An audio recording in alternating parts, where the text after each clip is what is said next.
Inter Milan memainkan giornata ke-15 Serie A musim 2023-2024 di Giuseppe Meazza dengan sempurna. Menjamu tim kuda hitam Italia Udinese, Nerazzurri menunjukkan keperkasaan mereka dengan melibas tim tamu dengan skor telak 4-0. Gelandang berpaspor Turki Hakan Calhanoglu menjadi man of the match di laga tersebut. Mengingat berkat eksekusi sempurnanya via titik putih, Inter makin percaya diri dan dalam jangka waktu yang singkat, mereka mampu mencetak 2 gol sehingga unggul 3-0 sebelum paruh pertama usai. Tak hanya mencetak gol, kapten timnas Turki tersebut juga membuat 1 assist untuk gol kedua yang dicetak Federico Di Marco. Melihat lonjakan performa sang pemain saat ini bersama Inter, membuat Hakan disebut-sebut sebagai gelandang terbaik Serie A bahkan dunia. Tak hanya itu, ia juga menjadi aset Inter yang mulai laris manis di pasaran. Lantas, kami pun telah merangkumnya khusus untuk Anda.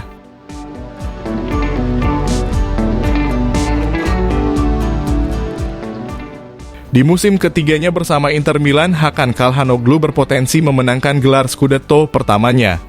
Gelandang internasional Turki tersebut di musim 2023-2024 ini telah mengalami evolusi posisi sehingga membuatnya tak hanya menjadi nyawa permainan Inter, namun juga bintang baru dengan catatan statistik mengagumkan. Hakan menjadi salah satu pemain paling brilian Inter kala menumpas Napoli beberapa waktu lalu, di mana ia menyumbangkan gol pembuka timnya di Stadio Diego Armando Maradona lewat tembakan keras menyusur tanah dari luar kotak penalti. Di laga tersebut, ia bermain sebagai gelandang bertahan yang berhasil mengatur ritme permainan Inter dengan 52 umpan akurat, 1 tackle sukses, dan 2 kali sapuan. Bahkan yang teraktual ketika melawan Udinese, ia kembali unjuk gigi dan membawa timnya menang telak 4-0. Tak pelak Inter sukses dibawanya mengkudeta Juve di puncak klasemen Liga Italia. Sulit membayangkan jika sampai musim ini Hakan masih beroperasi sebagai trequartista alias gelandang serang.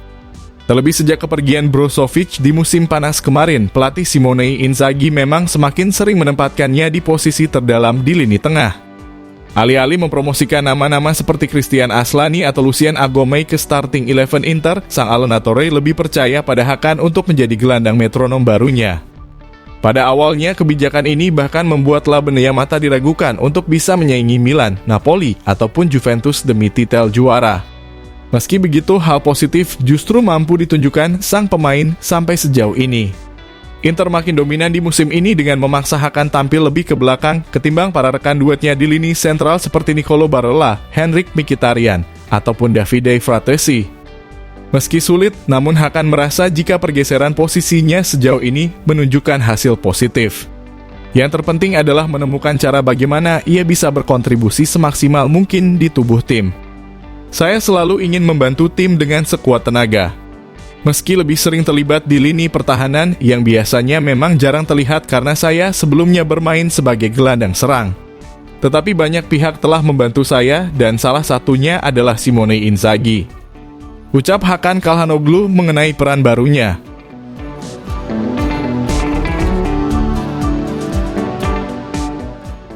Saat ini Inter Milan kembali menjadi kapolista dengan raihan 38 poin dari 15 laga. Mkhitaryan Sommer sampai detik ini juga baru kemasukan 7 gol yang mana menjadi rekor terbaik Serie A musim ini. Sementara itu, lini depan yang dikomandoi oleh Lautaro Martinez jadi yang tersubur juga dengan menciptakan 37 gol. Unggul 16 lesatan dari AS Roma sebagai tim paling produktif kedua sampai sejauh ini. Wabil khusus untuk Hakan Calhanoglu, ia menemukan dimensi baru di lapangan sebagai gelandang bertahan. Bermain lebih dalam mengizinkannya untuk melihat lapangan lebih luas ke depan dan kreativitasnya pun makin terlihat dan berguna. Musim ini seolah membuat Hakan seperti terlahir kembali. Dari yang semula kerap dianggap angin-anginan saat membela AC Milan, kini berevolusi menjadi sosok yang lebih matang bersama Inter Milan.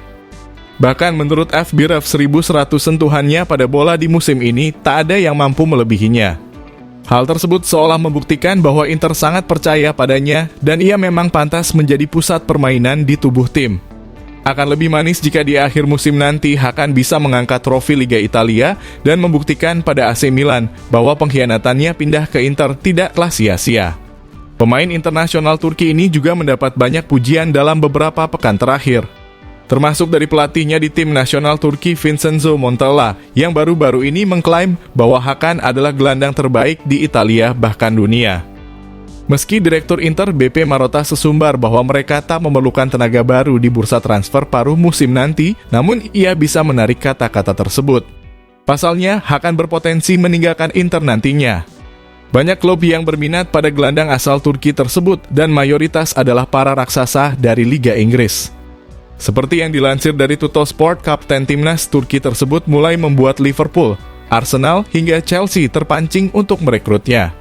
Hakan yang kini menjelma jadi gelandang bertahan, namun juga piawai mencetak gol dan bermain baik dalam peran box-to-box sesuai dengan kriteria pemain idaman tim-tim Liga Inggris. Meski masa baktinya bersama Nerazzurri masih berlaku hingga musim panas 2027 mendatang. Namun kabarnya Inter mematok harga 40 juta euro pada pemain berpaspor Turki tersebut. Ketika Hakan laris manis di bursa transfer dan nominal yang dipasang klub juga lumayan tinggi, maka penjualan sang pemain akan sangat menguntungkan bagi Inter. Dan tak menutup kemungkinan bagi Nerazzurri untuk melepas sang pemain sekaligus mencari penggantinya.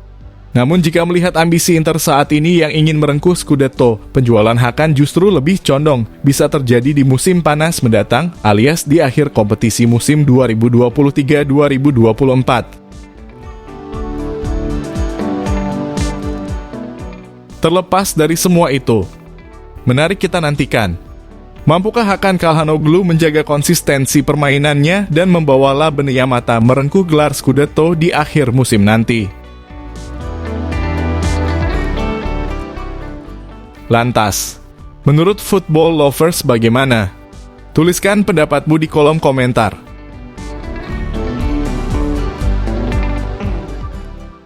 Jika kalian setuju dengan video ini, bisa share ke media sosialmu, agar teman-teman kalian juga tahu.